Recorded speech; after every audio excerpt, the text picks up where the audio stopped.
نبی آ گئے ہیں، نبی آ گئے ہیں۔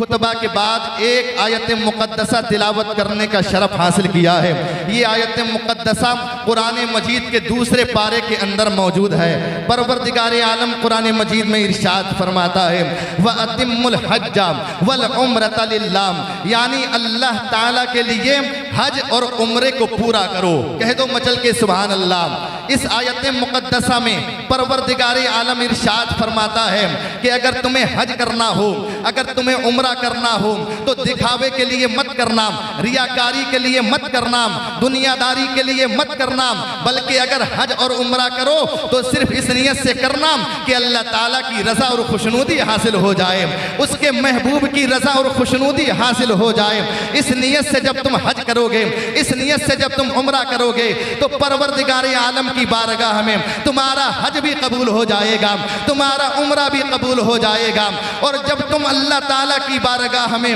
حاضری دو گے، جب تم اللہ کے رسول کی بارگاہ میں حاضری دو گے تو اس شان سے تم حاضری دینا کہ لوگ کہیں واقعی اللہ تعالیٰ کا پکا سچا بندہ جا رہا ہے، اللہ کے رسول کا پکا سچا غلام جا رہا ہے۔ حضرات جب تم اس شان سے حج کرو گے، جب تم اس شان سے عمرہ کرو گے تو انشاءاللہ تمہارا حج اللہ تعالیٰ کی بارگاہ میں ایسا قبول ہوگا، تمہارا عمرہ اللہ کی بارگاہ میں ایسا قبول ہوگا کہ تم دنیا میں بھی کامیاب ہو جاؤ گے اور دنیا سے جاؤ گے تو حشر میں بھی کامیاب و کامران ہوتے ہوئے نظر آؤ گے۔ اس آیت مقدسہ سے یہ بات ثابت ہو گئی کہ حج اگر کرنا چاہیے تو اللہ کی رضا کے لیے کرنا چاہیے، اللہ کی خوشنودی کے لیے کرنا چاہیے، رسول کی رضا کے لیے کرنا چاہیے، رسول کی خوشنودی کے لیے کرنا چاہیے۔ اب آئیے ایک حدیث پاک آپ کی سماعتوں کے حوالے کر رہا ہوں اور بڑی شاندار حدیث پاک ہے۔ اس حدیث پاک سے حج اور عمرہ کی فضیلت، حج اور عمرہ کی اہمیت آپ تمامی حضرات کو بخوبی معلوم ہو جائے گی۔ بڑی پیاری حدیث ہے اور یہ حدیث پاک ترمذی شریف، ابن ماجہ شریف، جلد نمبر 2 صفحہ نمبر 213 میں موجود ہے۔ اس حدیث پاک کے راوی جلیل القدر صحابی حضرت عبداللہ ابن مسعود رضی اللہ تعالی عنہ ہیں۔ حضرت عبداللہ ابن مسعود رضی اللہ تعالی عنہ ارشاد فرماتے ہیں کہ آفتاب رسالت، مہتاب نبوت، مصطفیٰ جان رحمت صلی اللہ تعالی علیہ وسلم نے ارشاد فرمایا کہ حج اور عمرہ محتاجی اور گناہوں کو ایسے دور کر دیتا ہے جیسے بھٹی لوہے اور سونے اور چاندی کے میل کو دور کر دیا کرتی ہے۔ حضرات محترم، یہ کس کا فرمان ہے؟ یہ اس کا فرمان ہے جسے اللہ تعالیٰ نے ساری کائنات کا مالک و مختار بنا کر کے بھیجا ہے، جسے اللہ تعالیٰ نے مالک جنت بنایا ہے، جسے اللہ تعالیٰ نے صاحب رحمت اور صاحب برکت بنایا ہے۔ حضرات یہ اس کا فرمان ہے کہ آسمان پھٹ سکتا ہے، زمین اپنی جگہ سے ہٹ سکتی ہے، لیکن میرے مصطفیٰ کا فرمان کبھی جھوٹا نہیں ہو سکتا، میرے مصطفیٰ کا فرمان کبھی جھوٹا نہیں ہو سکتا۔ شاعر فرماتے ہیں ہے قول محمد قول خدا، فرمان نہ بدلا جائے گا، ہے قول محمد قول خدا، فرمان نہ بدلا جائے گا، بدلے گا زمانہ لاکھ مگر قرآن نہ بدلا جائے گا۔ الحمدللہ آج ہمارے احمد علی بھائی اور ان کی زوجہ محترمہ مدینہ منورہ میں حاضری دینے کے لیے جا رہے ہیں اور خانہ کعبہ کی زیارت کرنے کے لیے جا رہے ہیں۔ یہ بڑے خوش نصیب ہیں، یہ بڑی قسمت والے ہیں، یہ بڑی تقدیر والے ہیں۔ شاعر اسلام فرماتے ہیں کہ ناز ہے ہم کو ہم نے یہ عبادت کی ہے، ناز ہے ہم کو ہم نے یہ عبادت کی ہے، چہرے گنبد خضرا کی تلاوت کی ہے، چہرے گنبد خضرا کی تلاوت کی ہے۔ مجھ سے کرنا نہ کبھی تاج محل کی باتیں، مجھ سے کرنا نہ کبھی تاج محل کی باتیں۔ اس شعر کو اپنے ذہن میں رکھیں اور اس شعر کی تشریح ملاحظہ فرمائیں، انشاءاللہ اس کے بعد میں شعر کو مکمل کروں گا۔ حضرات محترم، شاعر اسلام فرماتے ہیں کہ مجھ سے کرنا نہ کبھی تاج محل کی باتیں، اس لیے کہ اس دنیا میں ہر طرح کے لوگ زندگی گزار رہے ہیں، ہر کیٹیگری کے لوگ پائے جاتے ہیں، ہر قسم کے لوگ دیکھنے کو ملتے ہیں۔ حضرات اس دنیا میں بسنے والے لوگوں میں کچھ تو وہ ہیں کہ جب ان کا دل بے قرار ہو جاتا ہے تو کوئی بولتا ہے کہ کشمیر کی ہنسی وادیاں دیکھوں گا تو میرے دل کو قرار آئے گا، نینی تال کی صبح و شام دیکھوں گا تو میرے دل کو قرار آئے گا، جے پور کا چڑیا گھر دیکھوں گا تو میرے دل کو قرار آئے گا، آگرہ کا تاج محل دیکھوں گا تو میرے دل کو قرار آئے گا، لاہور کا شیش محل دیکھوں گا تو میرے دل کو قرار آئے گا، دہلی کا لال قلعہ اور قطب مینار دیکھوں گا تو میرے دل کو قرار آئے گا۔ لیکن جب مصطفیٰ جان رحمت کے غلام کا دل بے قرار ہوتا ہے تو مصطفیٰ جان رحمت کا غلام یہ نہیں بولتا کہ میں کشمیر کی ہنسی وادیاں دیکھوں گا، تو وہ یہ نہیں بولتا کہ میں نینی تال کی صبح و شام دیکھوں گا، تو وہ یہ نہیں بولتا کہ میں جے پور کا چڑیا گھر دیکھوں گا، تو وہ یہ نہیں بولتا کہ میں آگرہ کا تاج محل دیکھوں گا، تو وہ یہ نہیں بولتا کہ میں لاہور کا شیش محل دیکھوں گا، تو وہ یہ نہیں بولتا کہ میں دہلی کا لال قلعہ اور قطب مینار دیکھوں گا، بلکہ جب مصطفیٰ جان رحمت کے غلام کا دل بے قرار ہوتا ہے تو یہی بولتا ہے نہ کشمیر کی ہنسی وادیاں دیکھوں گا، نہ نینی تال کی صبح و شام دیکھوں گا، نہ آگرہ کا تاج محل دیکھوں گا، نہ لاہور کا شیش محل دیکھوں گا، نہ جے پور کا چڑیا گھر دیکھوں گا، نہ دہلی کا لال قلعہ اور قطب مینار دیکھوں گا، بلکہ میں تو مصطفیٰ کا دیار دیکھوں گا۔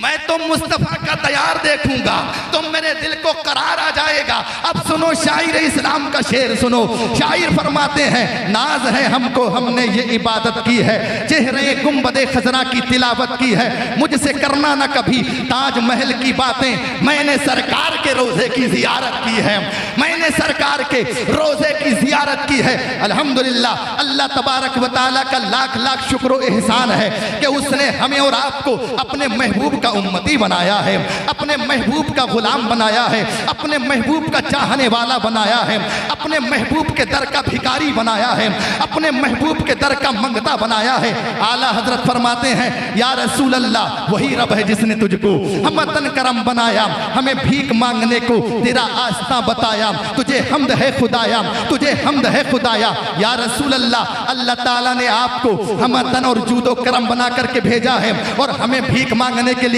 آپ کے آستان عالیہ پر حاضر ہونے کا حکم فرمایا ہے۔ ہمیں فخر اور ناز ہے کہ ہم آپ کے در کے بھکاری ہیں، ہمیں فخر اور ناز ہے کہ ہم آپ کے در کے منگتے ہیں، ہمیں فخر اور ناز ہے کہ ہم آپ کے در کے گدا ہیں، ورنہ اس دنیا میں کچھ ایسے لوگ بھی پائے جاتے ہیں، کوئی کسی تھانے دار کا منگتا ہے، کوئی کسی نمبردار کا منگتا ہے، کوئی کسی جاگیردار کا منگتا ہے، کوئی کسی زمیندار کا منگتا ہے، کوئی کسی زردار کا منگتا ہے، کوئی کسی مالدار کا منگتا ہے، کوئی کسی امیر کا منگتا ہے، کوئی کسی وزیر کا منگتا ہے، کوئی کسی دنیا دار کا منگتا ہے، مگر اعلیٰ حضرت فرماتے ہیں احمد رضا کو اپنے مقدر پہ ناز ہے، احمد رضا کسی دنیا دار کا نہیں مدینے کے تاجدار کا منگتا ہے، دونوں عالم کے مالک مختار کا منگتا ہے۔ اور یہی پیغام بریلی کے تاجدار ہم تمام اہل سنت والجماعت کو دے رہے ہیں، اور ہم غلامان مصطفیٰ سے آپ ارشاد فرماتے ہیں جب تلک تم دنیا میں رہو اپنے نبی کے گن گاتے رہو،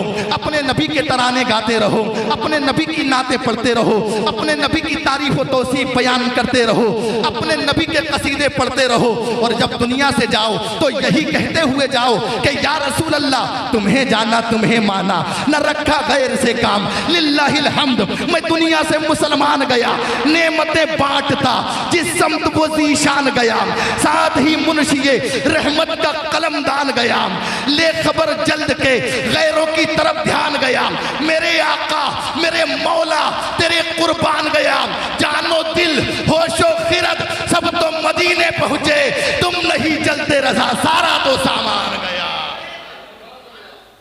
تم نہیں چلتے رضا سارا تو سامان گیا، جانو دل ہوش و خرد سب تو مدینے پہنچے، تم نہیں چلتے رضا سارا تو سامان گیا۔ بڑا خوش نصیب مسلمان ہے وہ جسے مدینہ منورہ کی حاضری کی سعادت حاصل ہو جاتی ہے۔ دعا کرو کہ اللہ تعالیٰ ہم سب کو مدینہ منورہ کی حاضری کی توفیق عطا فرمائے، اور جب ہم جائیں تو اس شان کے ساتھ جائیں کہ اونچی آواز میں بولنا تو بہت بڑی بات ہے، ہم وہاں جائیں تو سانس بھی ادب و احترام کے ساتھ لیں، جب ہم وہاں جائیں تو اپنا قدم رکھنا تو بہت بڑی بات ہے، اگر ہم اور آپ سر کے بل چلیں تو کم ہے۔ میرے پیارے سنی مسلمانوں، شاعر فرماتے ہیں سنبھل کر پاؤں رکھنا حاجیو شہر مدینہ میں، سنبھل کر پاؤں رکھنا حاجیو شہر مدینہ میں، کہیں ایسا نہ ہو سارا سفر بیکار ہو جائے، کہیں ایسا نہ ہو سارا سفر بیکار ہو جائے۔ حضرات جب بات مدینہ منورہ میں قدم رکھنے کی آ گئی ہے تو آئیے ایک روایت ملاحظہ کر لیجئے تاکہ آپ کو معلوم ہو جائے کہ مدینہ منورہ کی عظمت و شان کیا ہے، مدینہ منورہ کا مقام و مرتبہ کیا ہے، مدینہ منورہ کی رفعت و بلندی کیا ہے۔ ایک روایت آپ تمامی حضرات کی سماعتوں کے حوالے کر کے میں رخصت ہونا چاہتا ہوں، مچل کے پورا مجمع کہہ دے سبحان اللہ، اور ایک مرتبہ بول دیں یا رسول اللہ۔ حضرات اللہ تعالیٰ کے جلیل القدر پیغمبر ہیں، اللہ تعالیٰ کے جلیل القدر نبی ہیں، جن کی حکومت پوری دنیا پر ہے، جن کی بادشاہت پوری دنیا پر ہے، جن کی حکومت چرندوں پر، جن کی حکومت پرندوں پر، جن کی حکومت درندوں پر، جن کی حکومت ہواؤں پر، جن کی حکومت فضاؤں پر، جن کی حکومت جنات پر، جن کی حکومت انسانات پر، جن کی حکومت نباتات پر، جن کی حکومت جمادات پر، غرض کے جن کی حکومت ساری کائنات پر ہے۔ حضرات جسے ہم اور آپ حضرت سلیمان علیہ السلام کے نام سے جانتے ہیں، حضرت سلیمان علیہ السلام اللہ تعالیٰ کے اس جلیل القدر پیغمبر کا نام ہے، اس جلیل القدر نبی کا نام ہے کہ جس کو اللہ تبارک و تعالیٰ نے پوری دنیا کی حکومت عطا فرمائی، جسے اللہ تبارک و تعالیٰ نے پوری دنیا کی بادشاہت عطا فرمائی، یہی حضرت سلیمان علیہ السلام ہے۔ ایک دن اپنے تخت شاہی پر سوار ہو کر کے آپ پوری دنیا کی سیر کر رہے ہیں، پوری دنیا کی گشت کر رہے ہیں، اور آپ کا تخت شاہی ہواؤں میں اڑتا جا رہا ہے، فضاؤں میں اڑتا جا رہا ہے، اور آپ کے اس تخت پر اس زمانے کے انبیاء کرام، اس زمانے کے علماء کرام، اس زمانے کے اولیاء کرام بھی موجود ہیں، اور آپ کے اس تخت کے کناروں پر جنات کھڑے ہوئے ہیں۔ حضرات حضرت سلیمان علیہ السلام کا تخت بڑی آن بان اور شان کے ساتھ ہواؤں میں اڑتا چلا جا رہا ہے۔ چلتے چلتے جب آپ کا تخت ایک مقام پر پہنچتا ہے تو حضرت سلیمان علیہ السلام نے جب اس مقام کو اپنے ماتھے کی نگاہوں سے ملاحظہ کیا ہے تو آپ نے تخت کو نیچے اترنے کا حکم دیا، اور آپ کے حکم کے مطابق تخت نیچے اتر گیا۔ حضرات جب تخت نیچے اترا تو حضرت سلیمان علیہ السلام نے تمام حاضرین کو حکم دیا کہ سارے لوگ نیچے اتر جاؤ، اور نیچے اترنے کے بعد اس سرزمین کو پیدل چل کے طے کرو، اس سرزمین پر پیدل سفر کرو۔ حضرات آپ کے حکم کے مطابق تمام حاضرین تخت شاہی سے نیچے اتر جاتے ہیں اور اس سرزمین پر پیدل چلنا شروع کر دیتے ہیں، اس میدان کو پیدل طے کر رہے ہیں، یہاں تک کہ حضرت سلیمان علیہ السلام بھی خود بھی اس سرزمین پر پیدل چل رہے ہیں، خود بھی اس سرزمین کا آپ پیدل سفر کر رہے ہیں۔ حضرات جب آپ نے اور آپ کے ساتھیوں نے اس سرزمین کو طے کر لیا، اس سرزمین کا سفر مکمل کر لیا، تب آپ اپنے تخت شاہی پر سوار ہو جاتے ہیں، اور تخت شاہی پر جب آپ سوار ہوئے تو آپ کا تخت شاہی پھر ہواؤں میں اڑنے لگا، پھر فضاؤں میں اڑنے لگا۔ حضرات محترم حضرت سلیمان علیہ السلام سے آپ کے چاہنے والوں میں سے کسی نے پوچھ لیا کہ حضرت بات سمجھ میں نہیں آئی، ابھی تک تو ہمارا تخت جو تھا ہوا میں اڑ رہا تھا، لیکن جیسے ہی یہ زمین آئی ہے اس زمین پر آپ نے تخت کو نیچے اترنے کا حکم دیا ہے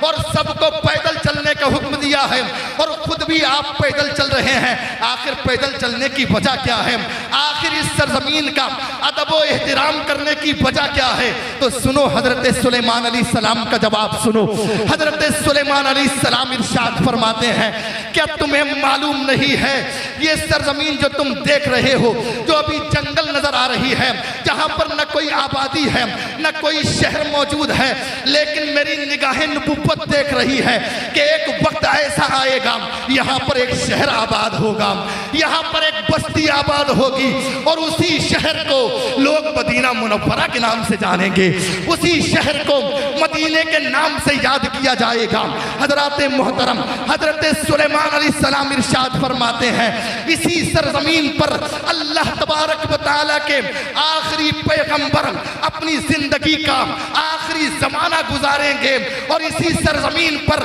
ان کا وصال باکمال ہوگا, اور اسی سرزمین پر انہیں دفن کیا جائے گا. حضرات سلیمان علیہ السلام نے اپنے جانثاروں سے فرمایا تھا کہ جس جگہ پر اس نبی کو دفن کیا جائے گا وہ جگہ کعبہ سے بھی افضل ہوگی, وہ جگہ عرش اعظم سے بھی افضل ہوگی, وہ جگہ بیت المقدس سے بھی افضل ہوگی. حضرات اب مجھے کہہ لینے دیا جائے, حضرت سلیمان علیہ السلام نے ہمارے نبی کی آمد سے 1000 سال پہلے یہ بتا دیا اور ہمیں اور آپ کو یہ پیغام دے دیا کہ اس سرزمین پر آخری نبی تشریف لائیں گے اور انہیں اس سرزمین پر دفن کیا جائے گا, اور اس سرزمین کو مدینہ منورہ کے نام سے یاد کیا جائے گا. جب حضرت سلیمان علیہ السلام مدینہ منورہ کا اتنا ادب و احترام کر رہے ہیں تو پھر ہم غلامان مصطفیٰ کو کتنا احترام کرنا چاہیے, ہم غلامان مصطفیٰ کو کتنا ادب کرنا چاہیے. اگر اس سرزمین پر ہم اور آپ سر کے بل چلیں تو کم ہے. اعلیٰ حضرت نے ہمیں اور آپ کو ذہن دیا ہے. اعلیٰ حضرت فرماتے ہیں مدینہ منورہ کی بات کرتے ہو, مدینے کی سرزمین تو وہ سرزمین ہے کہ حرم کی زمین اور قدم رکھ کے چلنا, حرم کی زمین اور قدم رکھ کے چلنا. ارے سر کا موقع ہے او جانے والے مدینے کے خطے خدا تجھ کو رکھیں, غریبوں فقیروں کے ٹھہرانے والے چمک تجھ سے پاتے ہیں, سب پانے والے میرا دل بھی چمکا دے چمکانے والے, میرا دل بھی چمکا دے چمکانے والے. یہ ہے مدینہ منورہ کی, یہ ہے مدینہ منورہ کا مقام و مرتبہ کہ مدینہ منورہ کا ادب و احترام جلیل القدر پیغمبر حضرت سلیمان علیہ السلام کرتے ہوئے نظر آ رہے ہیں. تو ہم غلامان مصطفیٰ اس سرزمین کا کتنا ادب و احترام کریں. اس سرزمین پر اگر ہم اور آپ سر کے بل چلیں تو کم ہے. اعلیٰ حضرت ایک دوسرے مقام پر ارشاد فرماتے ہیں ہاں ہاں رہے مدینہ ہے غافل ذرا تو جاگ, ہاں ہاں رہے مدینہ ہے غافل ذرا تو جاگ. او پاؤں رکھنے والے یہ جا چشم و سر کی ہے, او پاؤں رکھنے والے یہ جا چشم و سر کی ہے. بھینی سہانی صبح میں ٹھنڈک جگر کی ہے, کلیاں کھلی دلوں کی ہوا یہ کدھر کی ہے. اور طیبہ میں مر کے ٹھنڈے چلے جاؤ آنکھیں بند, طیبہ میں مر کے ٹھنڈے چلے جاؤ آنکھیں بند. سیدھی سڑک یہ شہر شفاعت نگر کی ہے, سیدھی سڑک یہ شہر شفاعت نگر کی ہے. چونکہ وقت میں اتنی گنجائش نہیں کہ آپ کے سامنے کچھ اور بیان کیا جائے, لہذا ہمارے سخاوت بھائی ہیں, آئیے میں ان کی فرمائش کے مطابق, انہوں نے فرمائش کر دی, چونکہ اب وقت نہیں ہے میں 2 شعر پڑھ رہا ہوں, نعت پاک کے ملاحظہ کریں. حضرات متھرا پور میں یہ نعت پاک بڑی محبت کے ساتھ سنی جاتی ہے اور لوگ بڑے ہی اچھے انداز میں اس نعت پاک کو سماعت کرتے ہیں اور ساتھ ہی ساتھ اپنی محبتوں سے نوازا کرتے ہیں. میں حاضر کر رہا ہوں, ملاحظہ کر لیں, مچل کے ایک مرتبہ کہہ دیں سبحان اللہ, اور ایک مرتبہ بول دیں یا رسول اللہ. کھاتا ہوں میں ضرور کھلاتے ہیں مصطفیٰ, کھاتا ہوں میں ضرور کھلاتے ہیں مصطفیٰ, کھاتا ہوں میں ضرور کھلاتے ہیں مصطفیٰ. پیدا کیا خدا نے جلاتے ہیں مصطفیٰ, پیدا کیا خدا نے جلاتے ہیں مصطفیٰ. وہ کتنے امیر ہو کے طیبہ نہ جا سکے, کتنے امیر ہو کے طیبہ نہ جا سکے. پر جاتے وہی ہیں جن کو بلاتے ہیں مصطفیٰ، جاتے وہی ہیں جن کو بلاتے ہیں مصطفیٰ، جاتے وہی ہیں جن کو بلاتے ہیں مصطفیٰ، جاتے وہی ہیں جن کو بلاتے ہیں مصطفیٰ۔ الحمدللہ یہ نعت پاک ایسی نعت پاک ہے کہ اس نعت پاک کے وسیلے سے اور اس شعر کے وسیلے سے الحمدللہ اس ناچیز کو بھی عمرہ کا ٹکٹ نصیب ہو گیا ہے، سبحان اللہ۔ اس ناچیز کو بھی عمرہ کا اس شعر کی بدولت، یہ شعر جب میں نے وہاں پڑھا متھرا پور کی سرزمین پر تو لوگوں کے اندر اتنا جذبہ پیدا ہوا، اتنا جذبہ پیدا ہوا کہ ایک صاحب اٹھے اور اٹھ کر کھڑے ہوئے، بولے 15,000 روپے میں حضرت کو دے رہا ہوں اور حضرت عمرہ کا جو ہے عمرہ کا انتظام کریں، اور میں چاہتا ہوں کہ حضرت عمرہ جائیں اور مدینہ منورہ میں حاضری کی توفیق انہیں نصیب ہو، مدینہ منورہ میں حاضری کی سعادت انہیں حاصل ہو۔ حضرات یہ شعر اتنا مقبول ہے، یہ شعر اللہ تعالیٰ کی بارگاہ میں ایسا قبول ہوا ہے کہ الحمدللہ اس ناچیز کو بھی عمرہ کا ٹکٹ حاصل ہو گیا ہے، اور انشاءاللہ اگلے مہینے آپ تمامی حضرات کی دعاؤں سے یہ ناچیز بھی عمرہ کے لیے تشریف لے جائے گا۔ آپ لوگ دعا کریں کہ اللہ تعالیٰ مجھے مدینہ منورہ کی حاضری کی توفیق عطا فرمائے۔ شاعر فرماتے ہیں کہ ارادے روز بنتے ہیں بن کے ٹوٹ جاتے ہیں، ارادے روز بنتے ہیں بن کے ٹوٹ جاتے ہیں، اما وہی طیبہ کو جاتے ہیں جنہیں آقا بلاتے ہیں، وہی طیبہ کو جاتے ہیں جنہیں آقا بلاتے ہیں۔ اور اس آس پہ جیتا ہوں کوئی کہہ دے یہ آ کر، اس آس پہ جیتا ہوں کوئی کہہ دے یہ آ کر، چل تجھ کو مدینے میں سرکار بلاتے ہیں، چل تجھ کو مدینے میں سرکار بلاتے ہیں۔ اللہ تعالی ہم تمامی سنی مسلمانوں کو مدینہ منورہ کی حاضری کی توفیق عطا فرمائے، آمین ثم آمین۔ استغفر اللہ ربی من کل ذنب واتوب الیہ، وآخر دعوانا ان الحمد للہ رب العالمین۔ السلام علیکم ورحمۃ اللہ۔